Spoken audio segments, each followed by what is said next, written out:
Les relations d'âme, ça te parle? Âme sœur, relation karmique, âme double, flamme jumelle, on entend souvent ces termes. Mais attention, ce ne sont pas des étiquettes figées. Une relation ne se résume pas à un mot. Et surtout, souffrir, galérer et être dans une dynamique toxique, ce n'est pas normal. Alors on va démêler tout ça ensemble. Tu as l'âme sœur.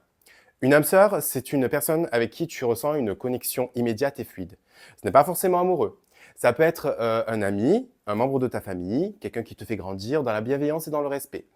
Une relation d'âme sœur, c'est harmonieux, même si elle peut te pousser à évoluer. Relation karmique. Là, on est sur une relation qui vient réveiller des blessures profondes.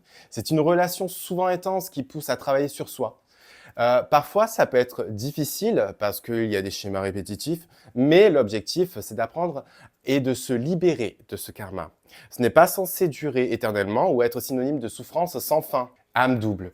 C'est comme une vibration qui te complète, une énergie miroir avec qui tu évolues de manière assez naturelle. Il y a un vrai équilibre, une compréhension mutuelle. Ce sont souvent des relations enrichissantes où chacun se respecte et avance ensemble. Les flammes jumelles. Là, je sais, c'est un gros sujet. Une flamme jumelle, c'est une seule âme divisée en deux incarnations. Donc oui, la connexion est ultra puissante, mais ça ne veut pas dire souffrir non-stop.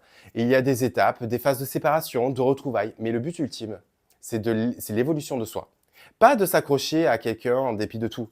Une flamme jumelle, ce n'est pas censé être une relation toxique et il ne faut pas se forcer à rester dans une dynamique qui détruit, peu importe le type de relation que tu vis.